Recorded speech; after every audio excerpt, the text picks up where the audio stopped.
Buenas tardes, estamos en la penúltima semana del ciclo dedicado a las novelas de 2020 y en este caso le corresponde el turno a Julia Bachiller, que ha elegido una novela que diríamos heterogénea, heteróclita, muy difícil de calificar. Yo creo que el debate va a ir o se dirigirá fundamentalmente en una de sus líneas a ese aspecto, La piel de Sergio del Molino, que ya contaba bueno, con una trayectoria, como ahora indicará, con una obra que está muy vinculada a este texto. Julia Bachiller eligió el año pasado, además, una novela que no es que sea muy parecida a esta, pero que, bueno, al menos para mí fue un descubrimiento, Ordesa de Manuel Vilas,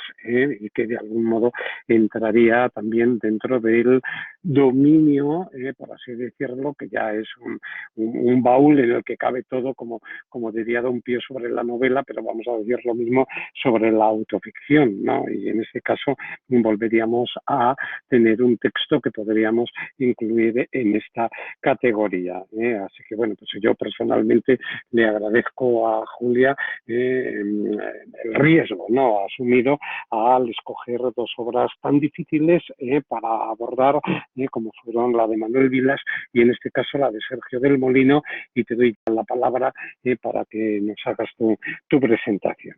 Venga, Julia, cuando quieras. Gracias. Vale, buenas tardes. Bueno, en primer lugar yo quería agradecer a Fernando por brindarnos este espacio y a todos los ponentes por haber realizado unas presentaciones tan interesantes, ¿no?, cada tarde y cada jueves. Y en esta ocasión yo voy a hacer una aproximación a La piel de Sergio del Molino y a su relación con la autoficción. Uy, perdón. Ya está. Comenzaré por hablar de Sergio del Molino, un breve detalle biográfico. Nació en 1979 y estudió periodismo en Madrid. Es un autor que comienza a publicar ya entrados en el siglo XXI, es decir, pasados los 2000, con alguna obra que no he querido mencionar, pues porque no tenemos toda la tarde, y he empezado por destacar algunas de ellas, como La hora violeta, en 2013, es un relato de la enfermedad de su hijo Pablo, enfermo de leucemia, y estuvo tratándose con metrotexato. Ya más adelante hablaré de este tema año después. También en 2014 publica Lo que a nadie le importa, recurriendo de nuevo a la autoficción y a la figura de su abuelo.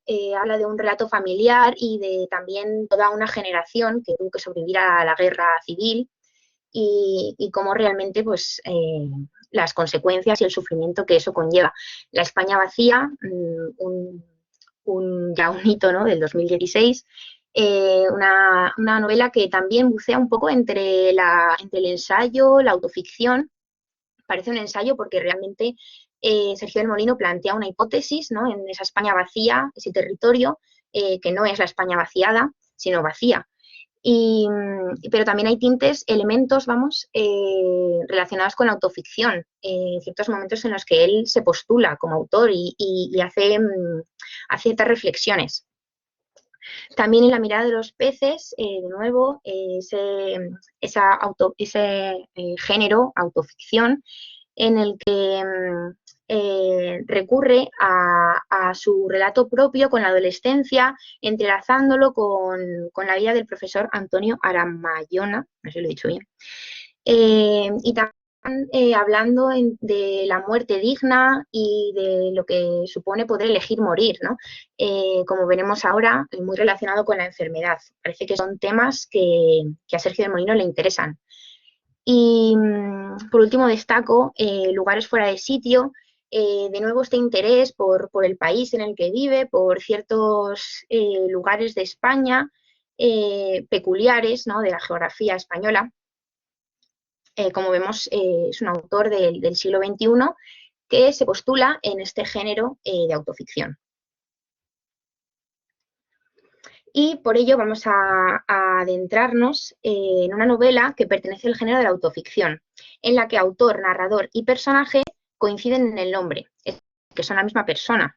La autoficción es un género que mezcla novela y autobiografía. Digamos que hay una transgresión en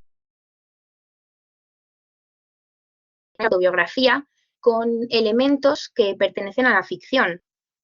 Hay un juego, no es tan importante, digamos, que es verdad, que es mentira, como ese juego. No cuestionarse, ¿no? Que es verdad y que es mentira. En este caso, recurro a la tesis doctoral de quien considera que hay 4 categorías. He considerado que esta novela se puede encuadrar en la autoficción biográfica, porque en un elemento real, perdón, en base a un relato real, Sergio, a ver, se corta. Ay, lo siento, qué mal, pues poco puedo hacer al respecto. A ver.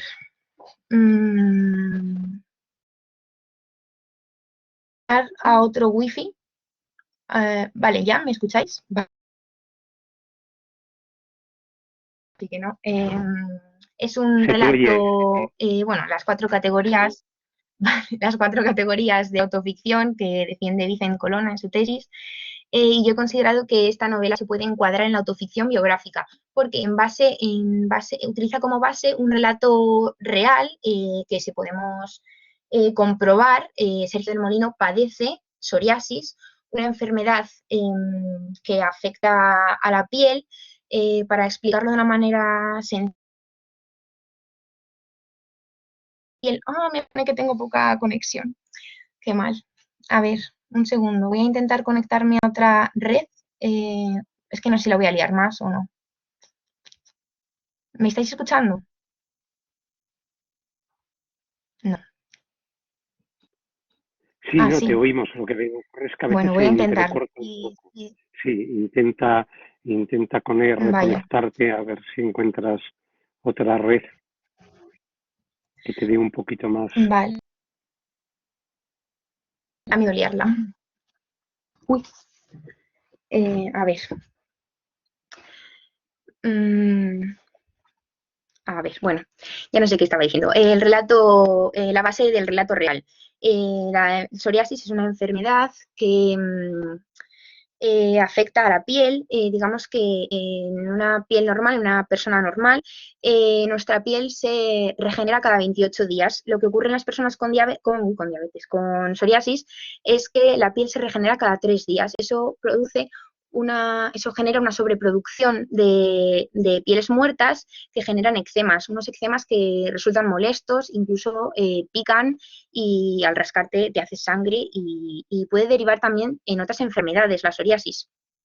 Bueno, como vemos en este fragmento de la página 234, forma parte del paratexto, es un fragmento de los agradecimientos, en el que el propio autor confiesa que se ha tomado ciertas licencias literarias, ¿no? Dice: el rey de piedra del capítulo de las conversaciones con un rey de idem es en realidad de bronce, pero me convenía tomarme la licencia de convertirlo en piedra, porque los reyes de bronce son menos reyes, como reyes de consolación, y yo necesitaba un rey con todos los atributos de realeza, labrado y fundido, caro y no barato. Como el libro está lleno de nombres cambiados, de omisiones y pistas falsas. Unas veces lo hago para proteger intimidades ajenas que no merecen ser violadas por mi verborrea, otras veces por puro capricho, porque queda mejor decir que algo sucedió en otro sitio o que una persona es algo que en realidad no es. Nada de eso importa, aunque conviene aclararlo, porque la verdad nunca está en los datos, y eso lo sabe cualquier lector. A continuación voy a hablar de la estructura de la novela, que evoca cierta fantasía, debido a que el principio de la novela es cuando el propio autor, padre de su hijo, está narrándole un cuento a su hijo. Por eso he considerado que los 14 capítulos, al tener un título independiente, en vez de estar enumerados, puede puede asemejarse a un libro de cuentos. Y como tal, debemos encontrar un relato de aprendizaje. Digamos que la novela comienza en un punto y acaba en otro. Comienza contándole un cuento a su hijo, como ya he mencionado, y la mayoría de los capítulos comienzan con Érase una vez. exceptuando alguno, como en el comienzo de la Metamorfosis, el de la página 15, o la historia de. Por último, ¿qué cabría esperar de un cuento? Pues un final feliz, ¿no? Veremos si es esto lo que ocurre, ¿no? Eso ya lo dejo a las lecturas de cada uno. Vamos a mencionar la intertextualidad con las brujas de Roald Dahl, un cuento, un libro infantil que yo creo que casi todo el mundo ha tenido que leer en su infancia, muy, muy divertido, en el que un nieto con su abuela están investigando, están descubriendo a unas brujas que están haciendo un complot y realmente van disfrazadas, no parecen brujas, y ellos tienen que buscarlas, descubrirlas, perdón. Así en el texto, en el libro, perdón, dice: buenas noches, avísame si entra una bruja en el cuarto. Que las brujas no existen, le dice el hijo, ¿no? Que pronuncia un poco mal la palabra existen. En el pasillo, antes de llegar al salón, empiezo a rascarme los brazos, la espalda, el pelo. Hay veces en que el cuero cabelludo se me irrita como si sufriera el eczema de las brujas. Si llevo las uñas un poco largas me hago sangre y esa sangre mancha la camiseta, la tapicería y las sábanas, delatando con gotas como las de la escena de un crimen esa naturaleza que he ocultado todo el día y que, a solas en la butaca, frente a la cena triste y cualquier cosa en la tele, libero y dejo supurar. Mi verdadero yo, sin camisas de manga larga ni zapatos. No distingo la luna llena de la nueva y tampoco busco presas para saciar mi hambre homicida. Como los verdaderos monstruos no soy una amenaza para nadie. Tan solo busco refugio de un mundo que me perseguiría con teas y forcas si me viese como soy. Está humanizando esa identidad con la que él se posiciona de monstruo. Durante el día disimula, se tapa esas manchas que tiene en la piel y por la noche, cuando ya está solo por fin, se libera y se puede rascar y puede ser él en esencia, pero realmente no está haciendo malo, no está haciendo ningún daño ni ningún mal a nadie, sino simplemente pues padecer su enfermedad.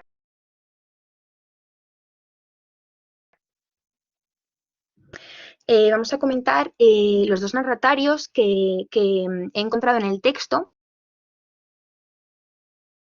Explícito con función declarada, que es el propio hijo de Sergio del Molino, al que le está contando un cuento mientras tiene 7 años, pero realmente la intención de la novela es contarle una serie de cuentos a ese futuro hijo, que un día entenderá que su padre también era un monstruo, pero un monstruo. Y claro, si voy a contárselo a mi hijo, dejaré por escrito esas historias de terror que aún no le puedo escenificar en su cama antes de dormir, porque están protagonizadas por monstruos que existen. Y lo que existe no es para niños. No porque les vaya a asustar, sino porque ya se hartarán de ello cuando dejen de ser niños y todo exista. Cada noche le leo un capítulo de un libro de Roald Dahl. Hemos leído de todo, pero últimamente es Dahl quien nos obsesiona. Le sucede lo que a mí. Cuando un escritor le enamora, no se detiene hasta leerlo entero. Leer en voz alta no es solo convertir las letras en sonidos, sino interpretar. No imposto voces para distinguir a los personajes, ni canto las canciones de los Oompa Loompa, ni exagero alargando las voces y gestualizando a cámara lenta, como hacen los cuentacuentos infantiles que toman a los niños por lesionados neurológicos. Mi puesta en escena es mucho más sutil. No dejo de ser yo en ningún momento, y a la vez soy el narrador y los personajes. La metamorfosis sucede por modulaciones imperceptibles de la voz, o eso creo, porque no tengo claro en qué momento mi hijo deja de escucharme a mí para escuchar a los personajes y al narrador. Como vemos, mi puesta en escena es mucho más sutil. De nuevo, esa posición de padre de su hijo, que le está narrando cuentos y que a la vez se identifica con los personajes monstruosos de los cuentos, también se puede extrapolar a esa posición de autor, que también es el creador de la novela, y también el narrador y el personaje, que es lo que hace Sergio del Molino en todas sus obras, y más concretamente en La piel. Y se posiciona como los tres, y como a la vez no podemos distinguir realmente si es más personaje o es más autor, es por igual, es los tres. El narratorio explícito con función encubierta, es el rey de piedra.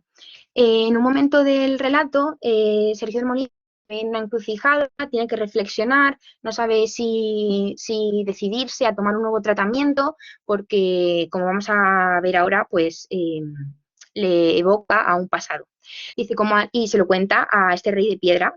Como al gran rey todo esto, francamente le importaba un bledo, me ahorré la réplica que cualquier persona de carne me habría dicho. Me ahorré que me llamaran idiota, que me enumeraran las ventajas de curarme, que me señalasen lo muy infundados que eran todos mis miedos y lo muy retorcidos y fuera de lugar que eran mis pensamientos, incluida esa línea que me une a mi hijo muerto a través palabra metrotexato. ¿Qué burla, gran rey Fernando el Católico? Creo que te voy a contar siempre mis proyectos. No los cuestionas, no te das esas manos de piedra a la cabeza, ni siquiera me miras, eres el consejero perfecto.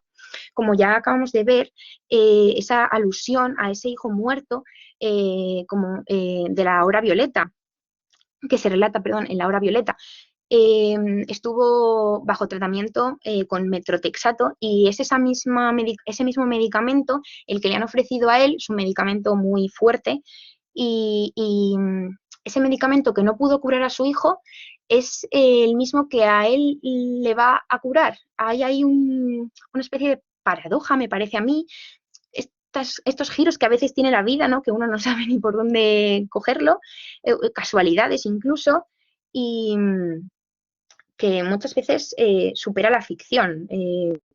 Quizás un autor crearía estos giros argumentales, pero realmente es la vida la que le ha puesto aquí este trance.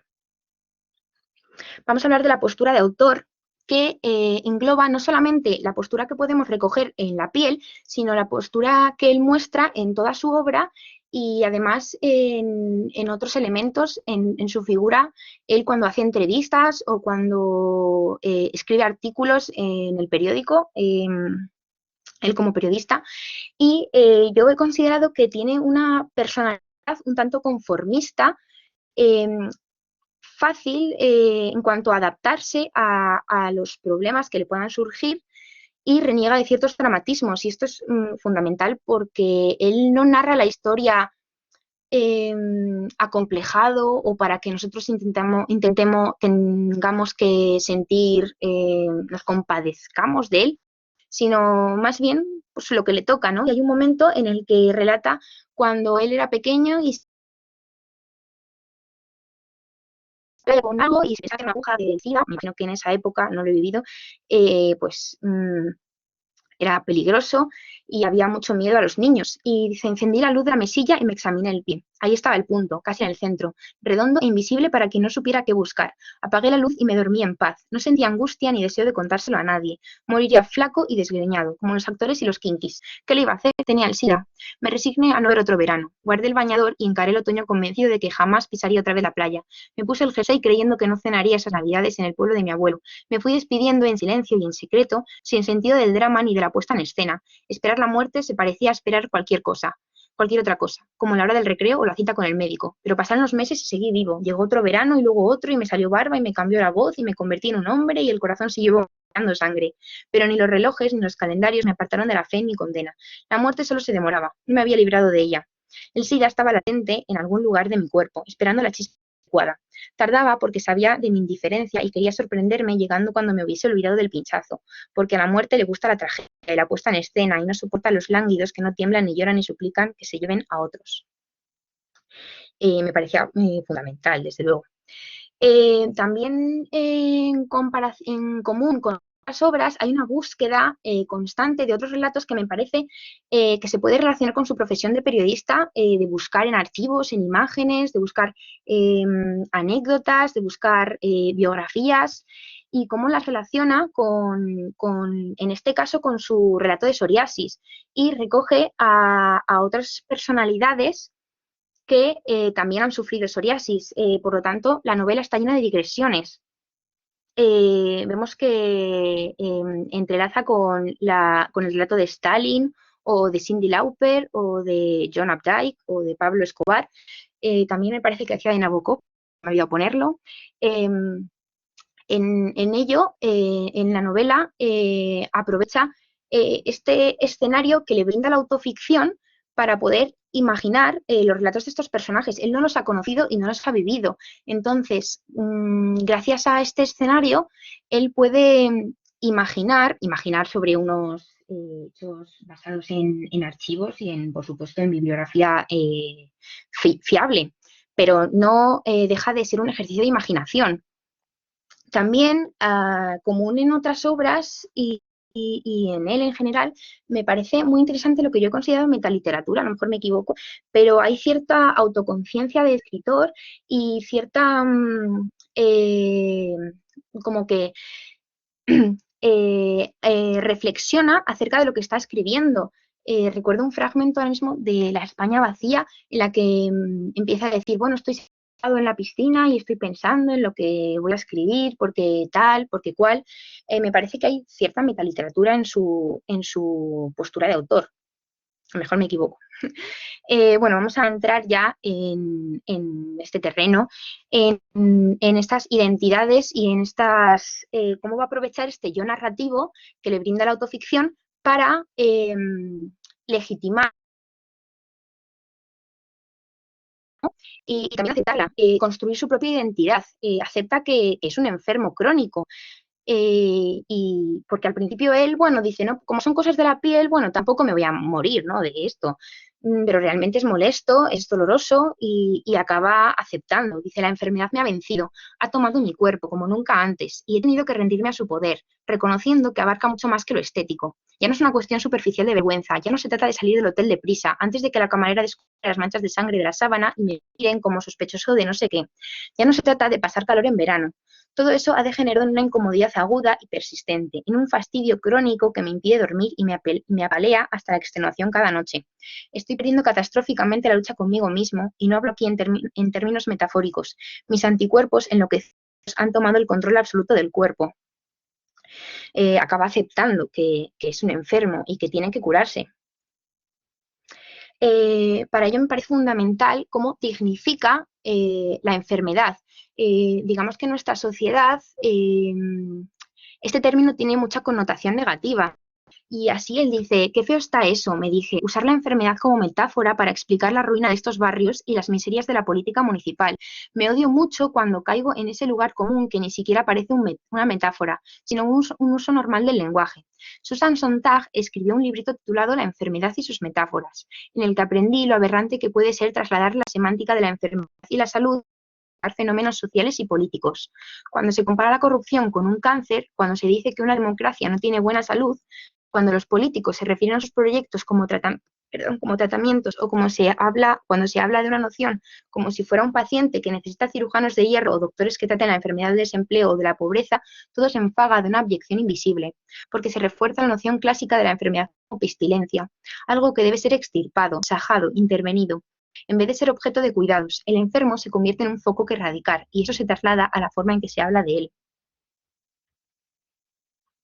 él. También aprovecha esta posición para dignificar no solo la enfermedad, sino también el enfermo crónico, no solo de psoriasis, sino, por ejemplo, enfermedades como la diabetes, que son personas que tienen que convivir y hacer una vida lo más normal posible, pero conviviendo con una enfermedad. Así dice, estoy a punto de levantarme y abrazarla, pero me comporto. Es la primera vez que me siento, y además además de tratado, cuidado. No hay rastro de la semántica bélica, solo profesionales que entienden la fragilidad de los enfermos. Y como muchas veces estas personas, estos enfermos crónicos, se pasan la vida en hospitales con muchísimos médicos, muchísimos enfermeros, que en ocasiones te llegan a veces a dar como un cuerpo puramente biológico y se olvidan, no estoy dando una crítica, ¿vale? Al sector de los médicos, ni mucho menos, pero me refiero que en muchas ocasiones, al ser un trabajo, llegan a tratar al paciente como un cuerpo puramente biológico, cuando detrás de ese cuerpo hay una persona que está sufriendo y que es frágil, como él dice. Y cuando él se tropieza con una dermatóloga que le trata con cariño, que le comprende y trata de ayudarle, pues se siente reconfortado. Vamos a mencionar esta oposición que tenemos en la sociedad entre sanos y enfermos. Dice, el mundo, por lo general, opina lo contrario. Esa forma de jalear a los enfermos sirve para segregar a los fuertes de los débiles. La sociedad ampara y agasaja a los optimistas que luchan y desecha a los cascarrabias que piden cigarrillos en los pasillos del hospital. Es una forma posmoderna de embarcarlos en la nave de los locos o de ponerles en cencerros y llevarlos al lazareto. Al fin y al cabo, si han decidido no luchar y revolcarse en su propio nihilismo, merecen el oprobio y el asco de la plebe. No deberían recibir la visita de los voluntarios que llevan café aguado por las habitaciones de hospital y dan a probar ese bizcocho casero que hace mi madre y está tan rico. Venga, coja un trozo, que lo hace sin azúcar, para que usted pueda comerlo también. También aquí dice una cosa muy importante y muy interesante, que es cómo embarcarlos a todos en la nave de los locos.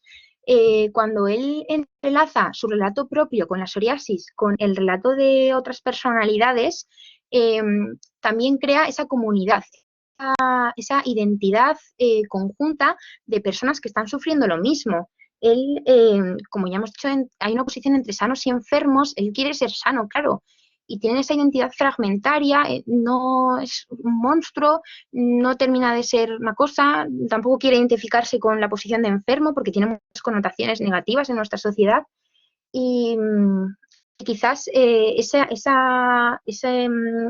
relato en otro, esa identidad al compartir identidad con otras personalidades puede crear una comunidad. Y respecto al final, como ya habíamos adelantado un poco antes, al ser esta estructura fantástica de cuento, lo que cabría para un final debería ser feliz. Dice, las cosas no pueden acabar así, siendo felices y comiendo perdices. El final, desde luego, es muy, muy interesante.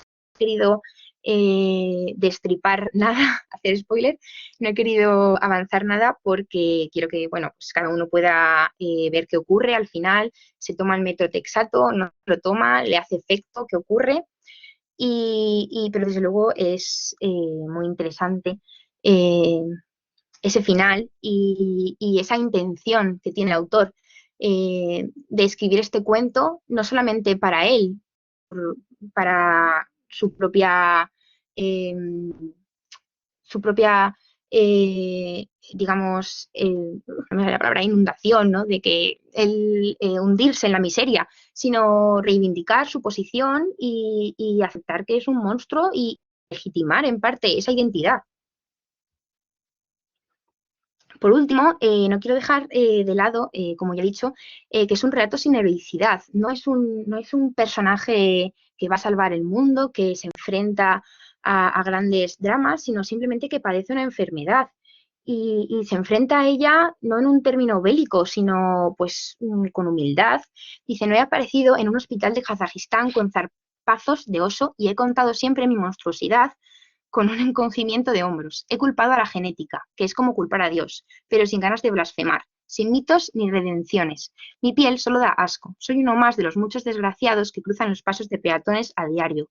Puedo despertar compasión, pero no envidia, porque no hay una odisea detrás de mi piel. No son quemaduras provocadas por la huida de una Troya en llamas, ni la consecuencia de haberme bañado en la laguna Estigia en busca de mi padre. Y con respecto a este relato de enfermedad, yo quería proponer, para si alguien quiere comentar ahora en la charla, si podríamos hablar de que dentro de la autoficción puede escenificarse este relato de enfermedad. Yo he recogido aquí otras novelas que también hablan de su relato con una enfermedad. En Sangre en el ojo, que tuve que hacer un trabajo hace unos meses, hace un mes o dos, es una novela brutal que si no habéis leído os la recomiendo mucho, en la que Lina Meruane relata cómo vive su enfermedad. Ella es enferma crónica también, de diabetes en este caso, pero de repente un día le explotan las venas del ojo, se queda ciega y cómo tiene que intercambiar los papeles con su novio, mm, papeles modelo, ¿no? Que deberíamos identificar en una pareja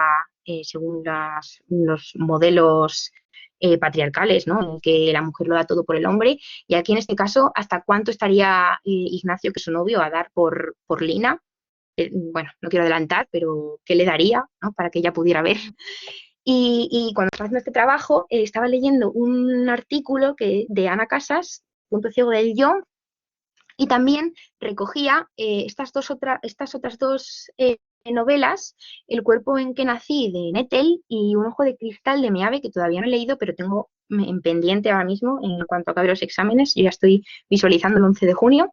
En cuanto pueda, atacaré estas novelas. Y quería preguntaros, cuestionar, ¿no? Si podríamos hablar de un relato de enfermedad, si parece aparentemente propio de las mujeres, pero realmente aquí Sergio del Molino toma esa identidad también de enfermo, esa identidad fragmentaria que queda excluida de lo normal. ¿Se puede escenificar mejor en la autoficción o en qué otro género creéis que podría escenificarse mejor? Y ya está, he ido muy rápida. Muchas gracias. Gracias a ti, Julia, porque ha sido interesantísima la presentación.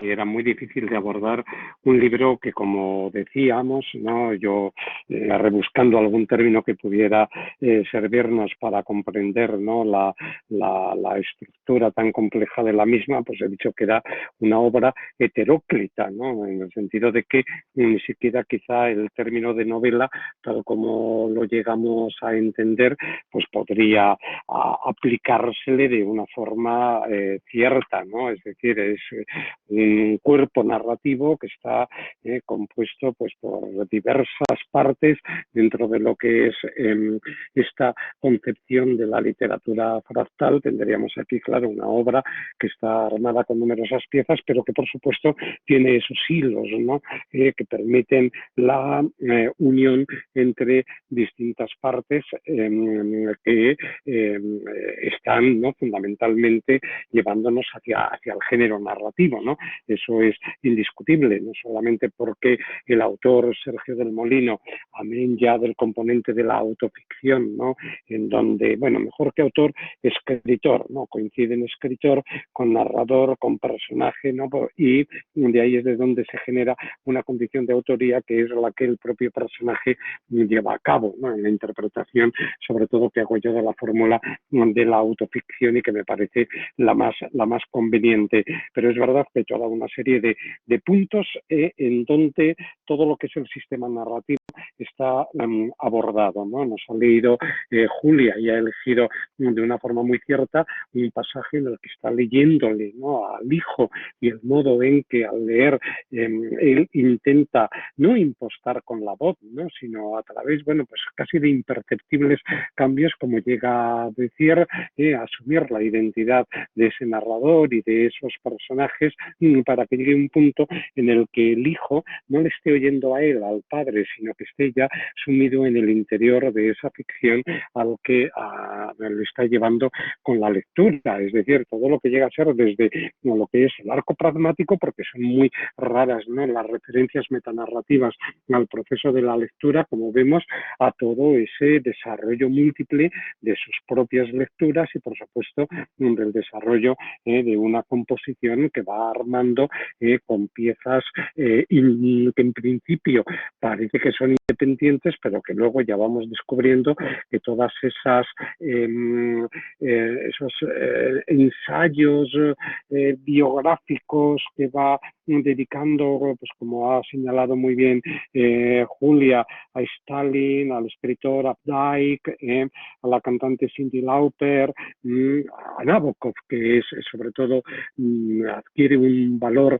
extraordinario porque él mismo, Sergio del Molino, reconoce, ¿no? la influencia que este escritor ruso blanco que tuvo que transformar, ¿no? toda su digamos, todo su pensamiento literario, ¿no? ajustarlo a la lengua inglesa para poder ir encontrando un cauce en el que poder publicar y sobrevivir en unas circunstancias realmente difíciles. Bueno, pues toda esa serie de relatos fragmentarios están unidos porque todas estas figuras históricas reales sufren la misma enfermedad que él, la psoriasis, y eso es lo que les convierte a todos en esta especie de monstruos. Por eso está muy bien el hecho de que comience la obra con la lectura del libro de Roald Dahl al hijo, ¿no? y de que le esté hablando de que los monstruos existen o no existen, esa conversación que aparece al principio, porque nos va dando claves, ¿no? en el sentido de que no sabemos verdaderamente por dónde va desenvolviéndose la novela, ¿no? o esta obra, de qué es de lo que está tratando, ¿no? Cuando descubrimos que es la enfermedad de la psoriasis, efectivamente es una de las más duras, ¿no? que se pueda llegar a padecer en este sentido, ¿no? Hay un pasaje que a mí me pareció estremecedor en envejecer consiste en contarse, pero mi piel de monstruo no relata el pasado, sino el futuro, en el sentido de que probablemente pues cuando envejecemos, ¿no? Ya los que tenemos una edad encima lo sabemos perfectamente, pues nos miramos la piel, descubrimos manchas, escamosidades, en fin, la pérdida, ¿no? de la tersura de la piel que puede tener una persona joven, y efectivamente pues la piel nos está hablando, ¿no? De ese paso del tiempo y de la huella que va dejando en nosotros, pero en cambio en un enfermo de psoriasis no le está hablando del pasado, ¿no? Como muy bien ha explicado Julia, ¿no? Y hay pasajes en donde ello se establece así, sino que habla del futuro, es decir, de lo que va a ocurrir con esa piel cuando esa persona, si no logra encontrar un remedio adecuado,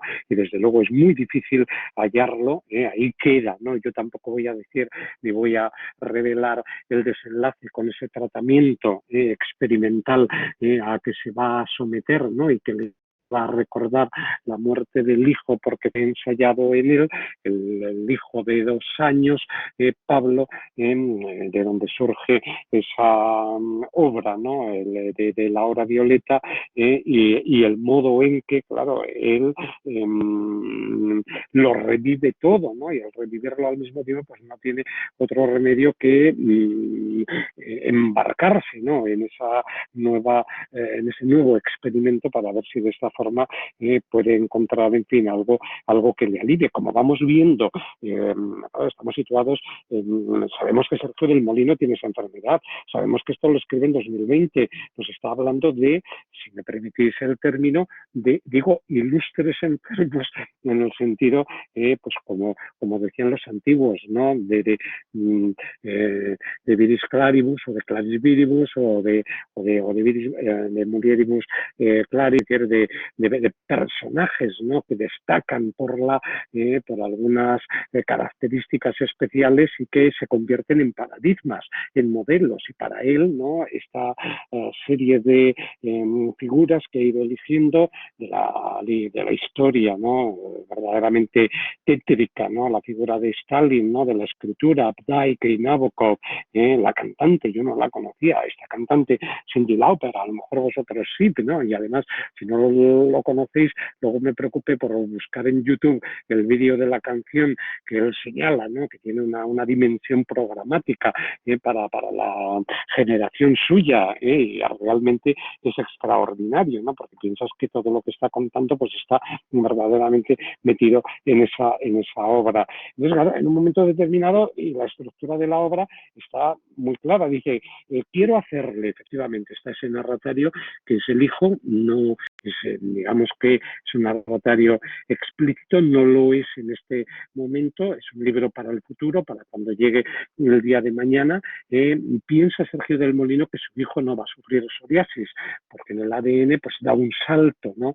De una generación a otra, pero por si acaso, ¿no? Le quiere hablar de esa serie de experiencias, y quiero hacerle un catálogo de monstruos, mis congéneres, personajes devorados por la misma psoriasis que me rompe a mí.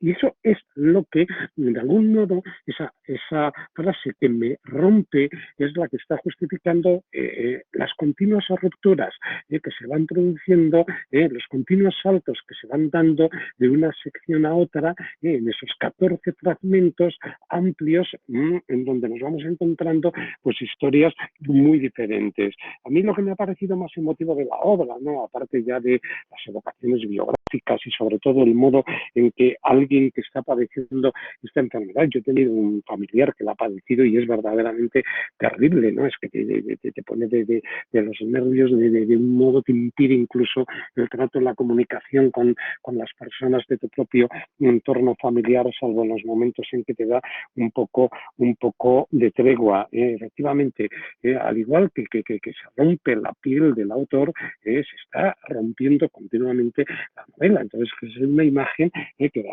que incluso llega a generar una suerte de reflexiones metanarrativas que se van introduciendo en la propia obra, ¿no? Como cuando habla de John Updike y dice, si la psoriasis era un defecto genético que consistía en que el cuerpo produce muchas más células de piel de las que puede soportar, la enfermedad era una sublimación del propio ser. A esa semejanza, conforme a esta analogía, tenemos una novela en las manos que está compuesta pues, por todas esas capas, ¿no? Excrescencias también, ¿no? De figuras, de personajes que de algún modo en la propia memoria de Sergio del Molino, ¿no? Buscando también referentes, se pone. Gracias, Javier. Venga, un abrazo, cuídate, luego te escribo. Se produce, ¿no? Esa propia.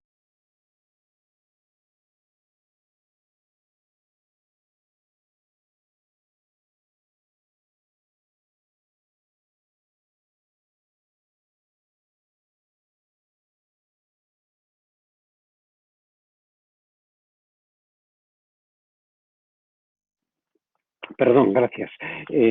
Estaba indicando que hay una memoria inscrita en la propia obra que es la que va permitiendo, ¿no? que vayan apareciendo todos esos relatos fragmentarios, ¿no? Y es un pasaje también muy claro dentro de estas concepciones metanarrativas. Ya se sabe que las células de cristal de la memoria se empañan y rompen a menudo. Y es lo que está aquí sucediendo. Un poco más adelante, soportamos el peso de la memoria porque tenemos la esperanza de haberlo inventado todo. Entonces, la capacidad de la invención, construir un texto de estas características que se está asemejando de algún modo al propio proceso de la ficción, ¿no? Pues tiene un mérito enorme, ¿no? Y que en el caso de Sergio del Molino, que su primera obra de 2013, La Hora Violeta, pues fue el intentar, ¿no? Salir de ese pozo negro, ¿no? En el que quedó sumido tras la muerte de Pablo, el primer hijo, cuando le detectaron leucemia con 10 meses y vivió un año más, ¿no? Bueno, pues es un desarrollo continuo, como nos ha mostrado en las primeras diapositivas. Toda su obra pues está girando, ¿no? en torno a esta consideración. Bueno, en fin, estas son un poco las observaciones. Nos ha dejado una pregunta pendiente Julia y yo la quiero recoger porque ya sabéis que Enrique lleva otro ciclo, ¿no? Sobre literatura hispanoamericana y justamente lo cerramos el pasado viernes hablando de sistema nervioso, de Lina Meruane, y se estuvo hablando de la relación con Sangre en el Ojo, ¿no? Y con toda su obra narrativa, ¿no? Entonces, bueno, pues ella nos preguntaba, ¿no?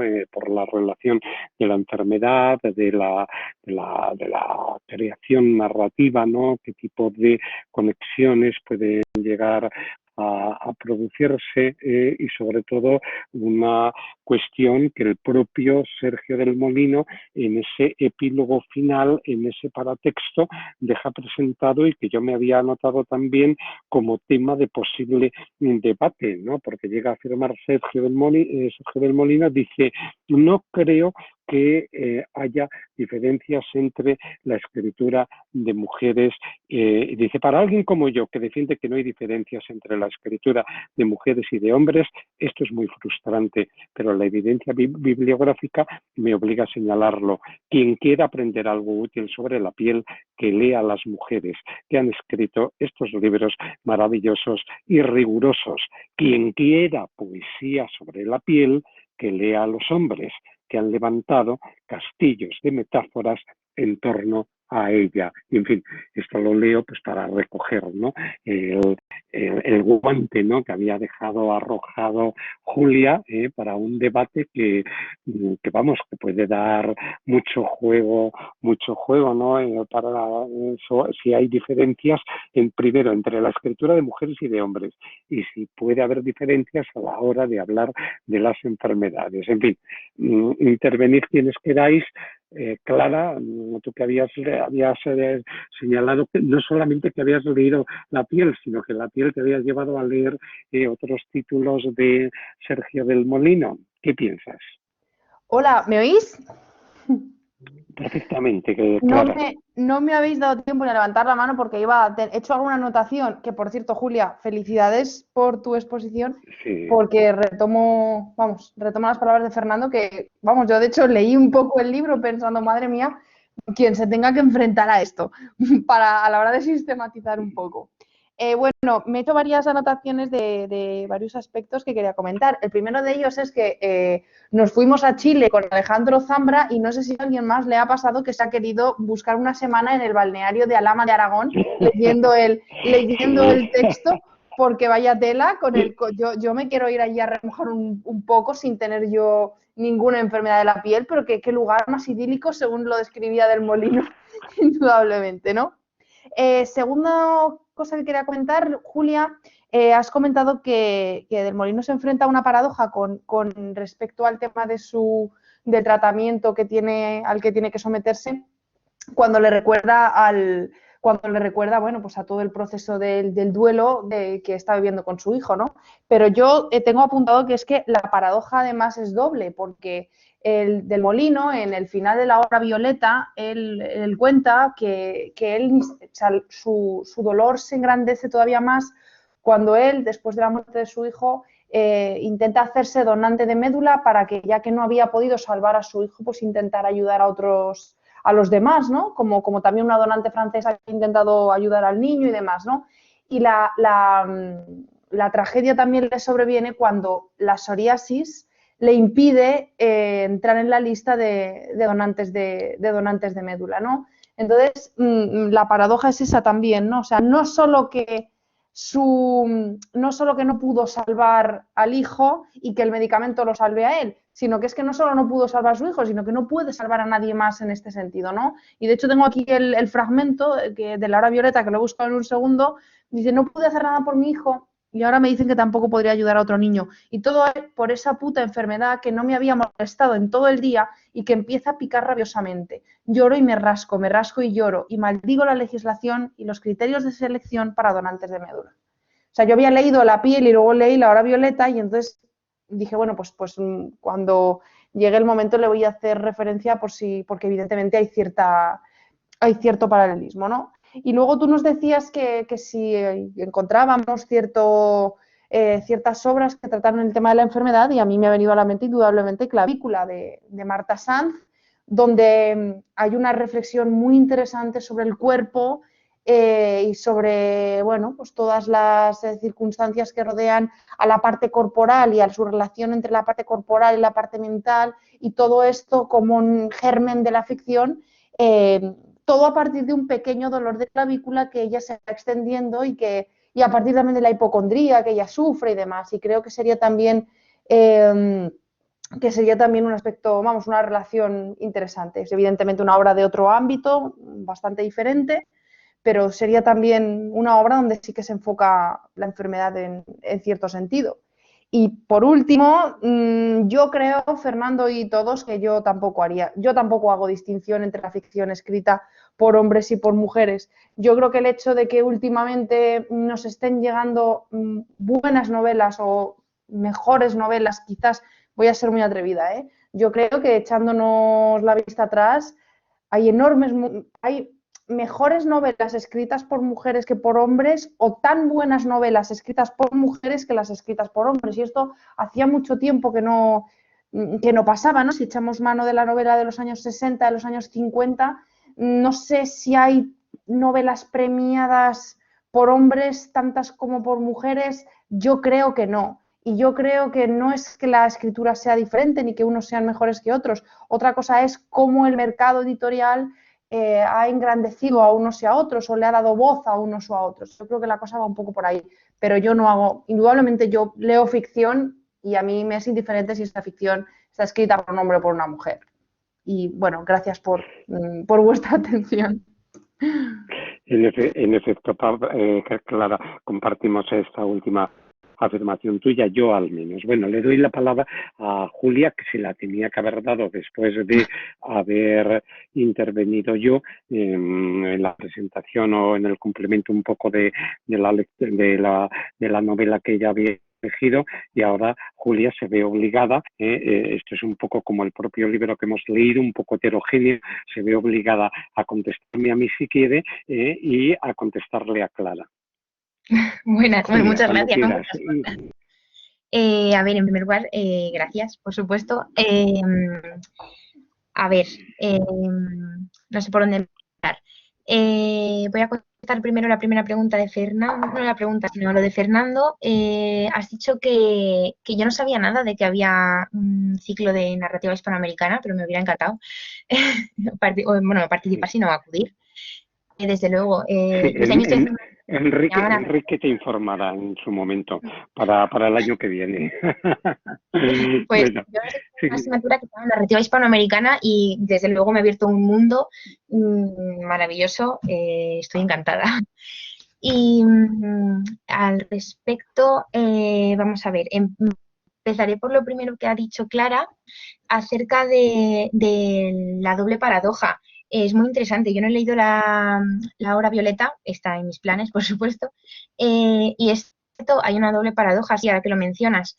Los enfermos de psoriasis, no los enfermos de psoriasis, sino los que están tomando metrotexato, que es un medicamento muy dañino, muy fuerte, digamos. Es verdad que no pueden donar sangre y mucho menos tampoco donar médula, y hay una sensación, me parece, de impotencia, ¿verdad?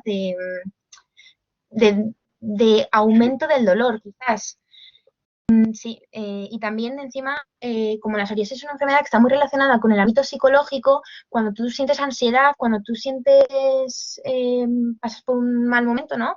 Eso se vuelca en tu enfermedad, te pica más y te duele, ¿no? Te salen más eczemas, eso es así. Bueno, yo tengo psoriasis desde los 18 años, tampoco es un drama, no es nada del otro mundo, y es verdad que está muy relacionado con el ámbito psicológico y no puedes donar sangre ni médula, y debió de ser muy duro para Sergio del Molino, desde luego. Respecto al tema de Marta Sanz, ay, no sé si era de clavícula. Sí, Marta Sanz, de Vale. clavícula, sí. Y cómo pone, me parece muy interesante cómo las mujeres ponen, la mayoría de las mujeres ponen el cuerpo en el centro de su relato. Aquí tenemos a 3 autoras que realizan esto, y quizá en hombres se ve menos, yo creo que personalmente se ve menos, pero sí, en esta ocasión Sergio Molino también pone su piel, su cuerpo en el centro de su relato. Habría que ver, ¿no? Si es un tema más de mujeres o es un tema de hombres. No, desde luego que no. No hay temas de mujeres ni temas de hombres. Pero sí es cierto que quizás es un tema más recurrente o más tratado por mujeres, quizás a ellas les preocupa más el cuerpo, no lo sé. Es algo un poco absurdo, en verdad. Respecto a la autoficción y relacionarlo con la identidad de autoría, me parece que si hay ciertas diferencias, creo, en la autoría femenina dentro de la autoficción y la autoría masculina, quizás por la perspectiva histórica en el que desde el siglo XIX, cuando se crea, ¿no?, este individualismo, cuando se crea esta noción de autor,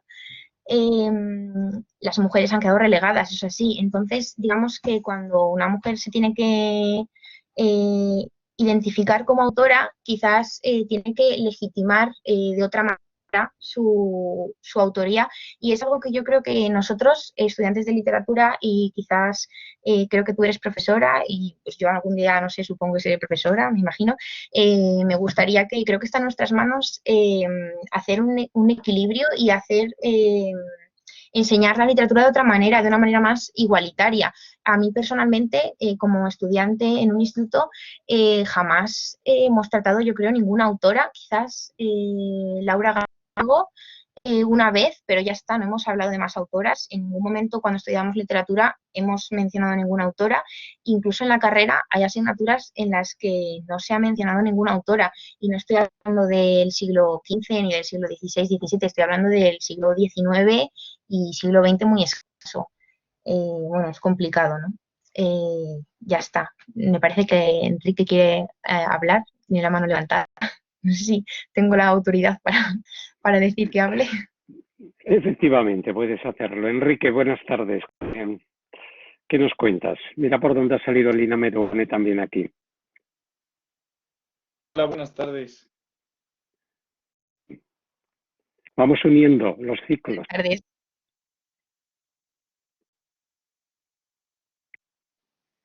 Enrique, no te recibimos bien. ¿Se me oye? Sí, ahora sí. Ah, vale. Bueno, pues lo primero, Julia, enhorabuena, porque me ha encantado escucharte. Yo esta novela, bueno, yo tenía también un poco a Sergio del Molino, como comentaba Clara al principio, lo tenía un poco ahí como autor al que hay que leer, pero nunca se encuentra el momento. Y cuando salió esta novela de la piel, yo creo que fue hace más o menos un año, sí que, bueno, pues me animé a reseñarla para Contrapunto y la verdad es que me gustó. Sí que, bueno, por ir un poco por partes, porque habéis tocado muchos temas, yo sí que quería sacar un poco el tema de las digresiones que hay en la historia, que hemos pasado un poco por alto. No sé qué opináis, a mí me parecían un poco prescindibles cuando leí la novela. O sea, yo estaba deseando que se acabaran esas partes, ¿no? Esas, que hablaba de historia, que hablaba de personajes, para escuchar la voz y la experiencia del autor, que yo creo que al final es lo que enriquece la novela. Luego, bueno, estabais, por responder a la pregunta que has planteado aquí, Julia, que dices autoficción, relato de enfermedad, luego lo pones más abajo, ¿no? Hablas de identidad fragmentaria, excluida de lo normal. Yo hablaría de la autoficción más bien como un relato de identidad o de identidades. Y por eso, no, en realidad en esta novela no es un relato de enfermedad, sino que es un relato de alguien que se identifica como enfermo, ¿no? Porque no está hablando de la psoriasis, sino que está hablando de un enfermo de psoriasis, que yo creo que no es lo mismo. Y en este sentido, yo creo que es la autoficción, como comentabas, sí que es la mejor herramienta para mostrar estas identidades, porque al final la autoficción, que se convierte en el relato del yo, ¿de qué otra manera mejor que esa, ¿no? Se va a plantear una identidad, y no solo de la enfermedad, yo creo que también han salido muchas novelas, ahora que sacabas a Guadalupe Nettel, que el año pasado yo creo que se titula Hija Única, la novela que publicó sobre la maternidad, no sé, me viene también a la mente Samantha Schweblin, que también habla de la maternidad, o bueno, incluso aquí en España, Alberto Olmos, con Irene y el aire, también el año pasado, yo creo, hablaba de la paternidad.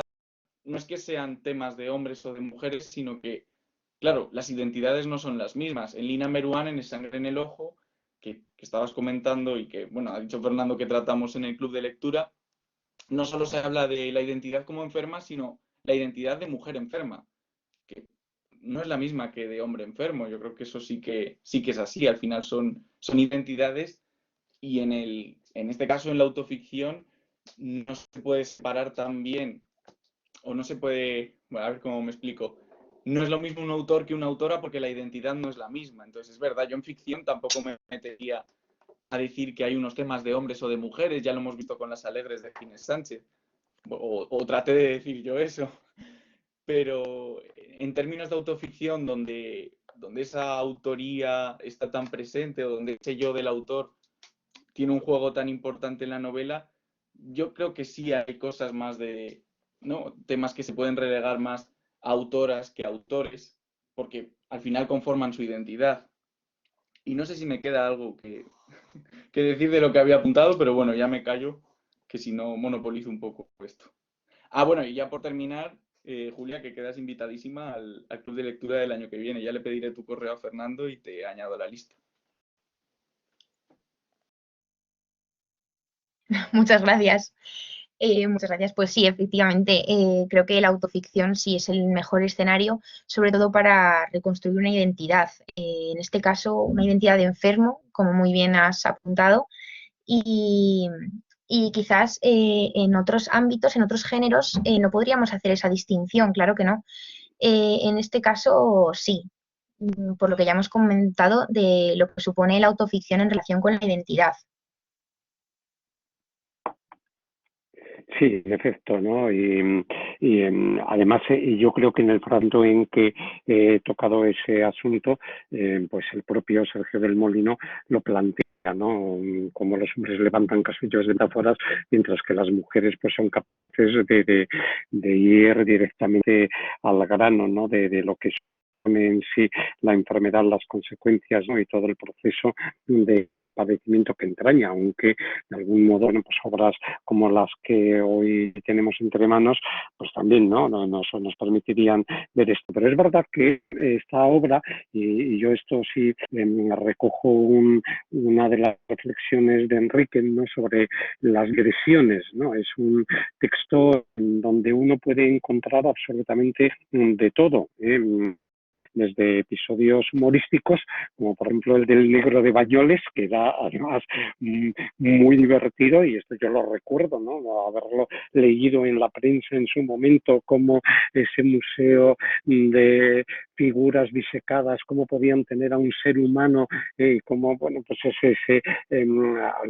quienes hayáis leído el libro habréis visto, ¿no? Como un taxidermista, ¿no? De París que lo había hecho y al final acaba ahí por una donación, en fin, y cómo se devuelve a África porque era una vergüenza para España, etcétera, ¿no? Y entonces añade ese detalle Sergio Molino: España nos robó el negro, dijeron los que ahora dicen a secas, España nos roba, ¿no? Que es muy divertido. Hay núcleos humorísticos de esta forma que son geniales. También la relación que mantiene con la primera novia punky que se echa, y que debe de ser un episodio real de la adolescencia de Sergio del Molino. Bueno, es humorística, es agridulce, ¿no? Por el desenlace que pueda llegar a tener. Pero bueno, efectivamente, hay digresiones, ¿no? No hay un hilo continuo. Uno no puede, claro, uno está deseando decir, venga, ¿cómo sigue este proceso? Es que es un proceso que es un círculo cerrado, es decir, un enfermo de psoriasis, sobre todo cuando se encuentra en una situación ya en donde ha todos los tratamientos posibles, desde cubrirse de brea hasta todos los tratamientos químicos que le puedan dar a las medicinas. Lo que va a experimentar al final de la obra es otro, enteramente distinto, pues está encerrado en sí mismo, ¿no? Y no sabe tampoco qué salida le queda, ¿no? Qué es lo que le aguarda, si la muerte precisamente por toda esa serie de escamosidades llega a tener. Por eso yo insisto en que esta obra se parece un poco a la propia enfermedad, en que está compuesta por una serie de niveles, de capas, y que de algún modo uno de esos niveles es lo que él llama cuentos de monstruos, se lo dice en un momento determinado. Dice que aún me queda alguno por contar, y queda muy clara esta concepción. El término específico, como sabéis, es teratología, ¿no? El estudio de los monstruos. Dice: la mitología es la segunda costra que cubre la piel enferma. Y añade un poco más adelante: me he identificado con un montón de monstruos, me he a través de sus vidas, me he rascado en sus propias llagas y me he dolido en sus huesos.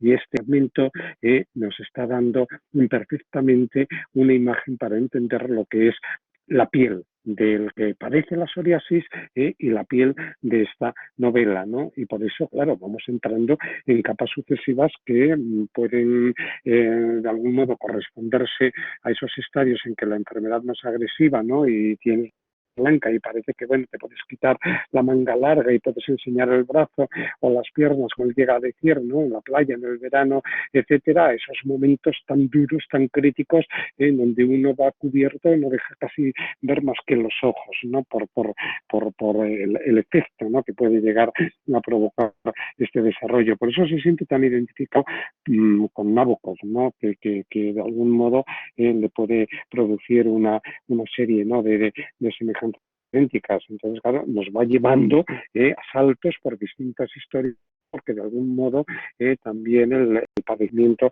de esta enfermedad pues estaría en ese símil, ¿no? De una estructura que se está construyendo con distintos niveles a semejanza de la enfermedad. Bueno, yo al menos esa era una de las notas que había sacado. A ver, más de los que están ahora mismo y hacer algún comentario que haya leído la obra y que quiera añadir alguna idea. Sí, Mar. Buenas tardes.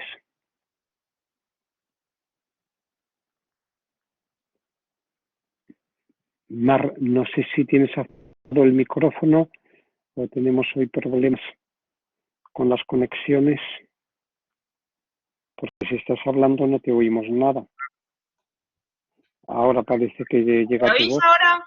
¿Sí? ¿Se me Sí, oye? ahora sí, Ah, ahora perdonad. sí. Sí, muy bien. Vale, disculpar. Bueno, gracias por la presentación, Julia. A mí la verdad que la novela me ha gustado mucho. He acabado de leerla pues hace poco, o sea, en el día de hoy, porque me quedaba un poquito y quería leerla para la sesión. A mí me ha gustado por varias puntos de vista. Primero porque visibiliza la enfermedad. Yo tengo un amigo que tiene psoriasis y creo que fue una de las primeras cosas que me dijo. O sea, necesitaba como presentarse desde esa enfermedad. Entonces, para Sí. los que no tenemos esta enfermedad, a mí al principio me sorprendió porque yo no lo consideraba Adiós, Clara. importante, porque como no es algo que se vea, no es el que se muestre, pues no entendía muy bien, no conocía la enfermedad y la verdad es que ver este relato, pues, y esta descripción del sufrimiento de los enfermos, pues me ha conmovido.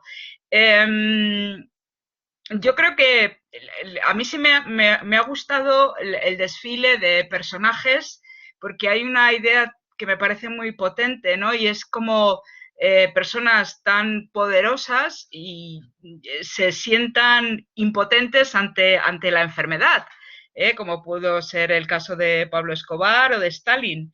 O sea, personas que son, en el caso de, bueno, los dos, ¿no? Inmensamente ricos y como algo como unas manchas no se puede controlar. Entonces, en algún momento el autor señala que quizá el carácter de Stalin o su, bueno, pues ser un asesino, ¿no? Que podía estar influido por esa impotencia que sentía para poder curarse, ¿no?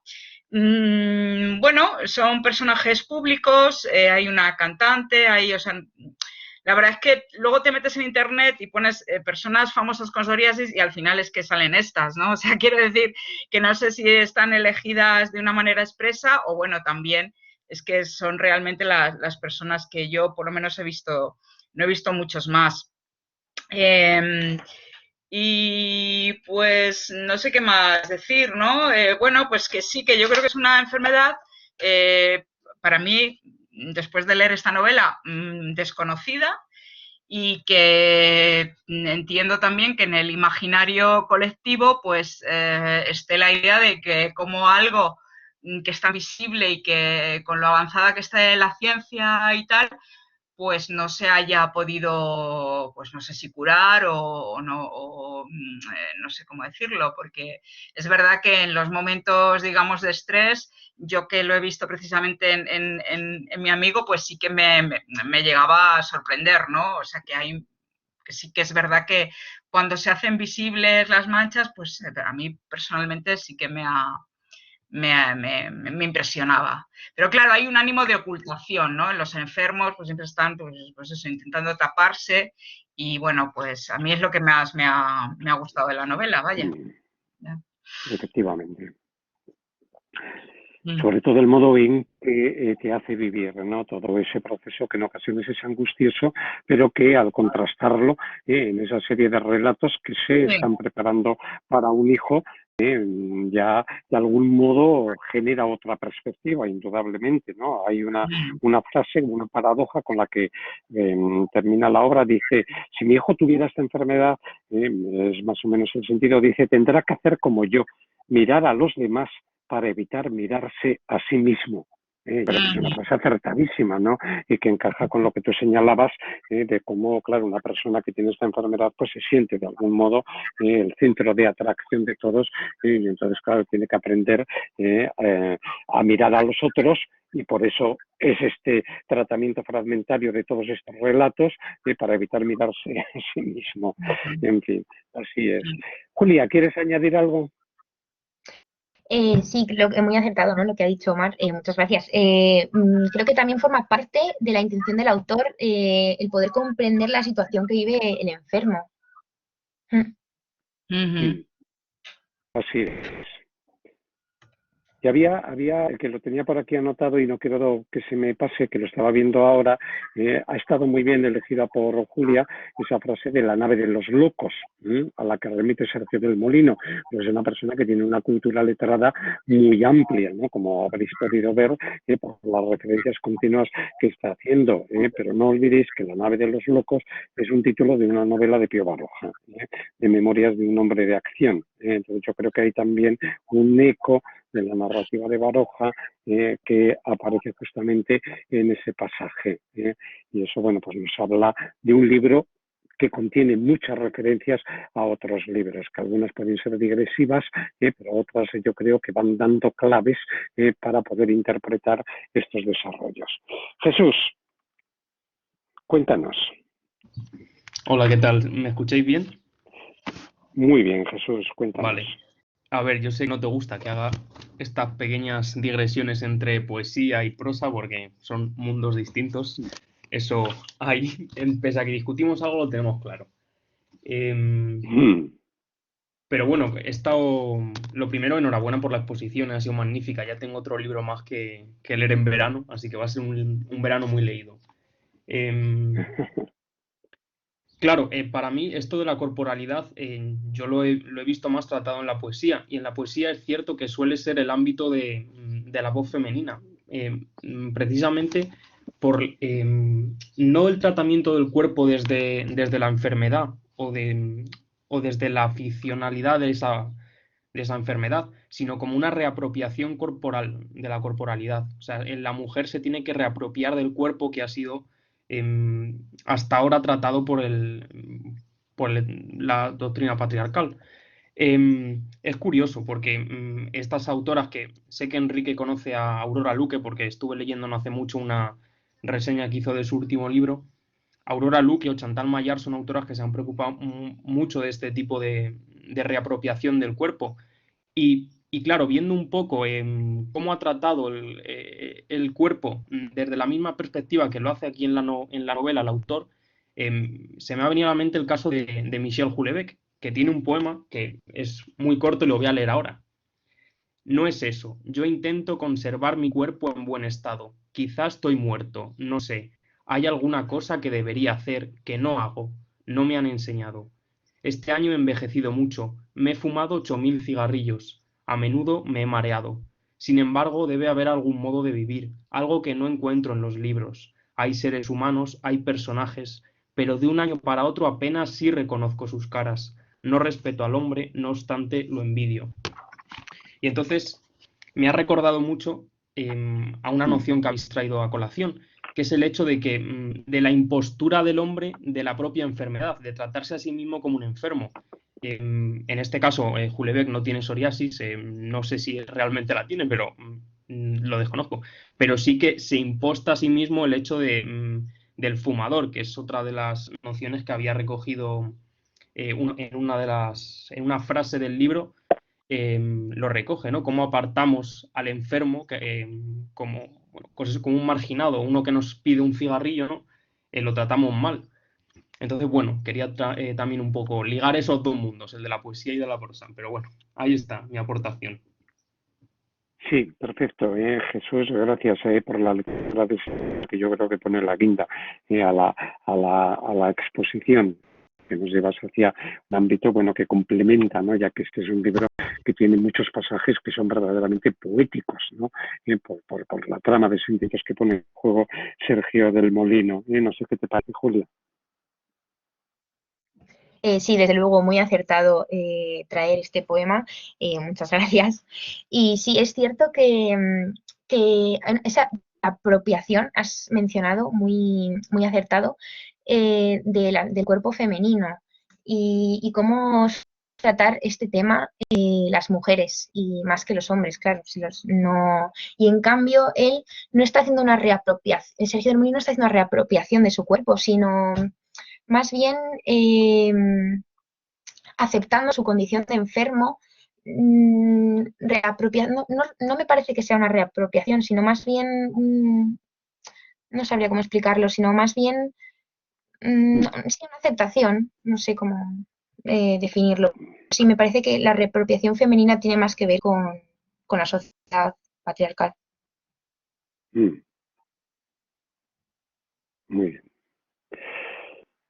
Bueno, pues ha dado mucho de sí, ¿no? El comentario de esta novela. Habéis visto, yo creo que ya pues podemos, ¿no? Cerrar la grabación y ya, además, se da la casualidad de que en el libro de Daniel Gascón, del hipster, del que nos va a hablar Javier Elgueta, aparece mencionado esta obra de Sergio del Molino, también por lo de la España vacía, ¿no? Que es una de las referencias, es también una obra, como veréis si os unís el martes, una obra que está compuesta de distintos fragmentos, ¿no? que son difíciles de encajar, o sea que sin quererlo hemos ido estableciendo bueno, pues una serie de vínculos, de enlaces entre las obras, que creo que también es muy positivo porque son todas novelas publicadas en ese 2020 que estamos examinando. Así que, ¿puedes despedirte entonces alguna? Cierra tú. Pues nada, muchas gracias a todos por escucharme y por crear este encuentro tan agradable.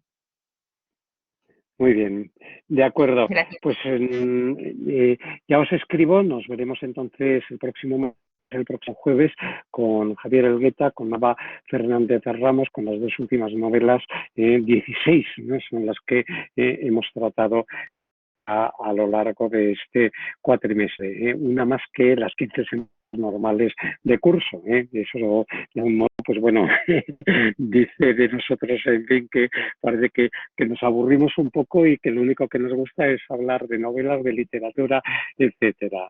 Perfecto. Me cierro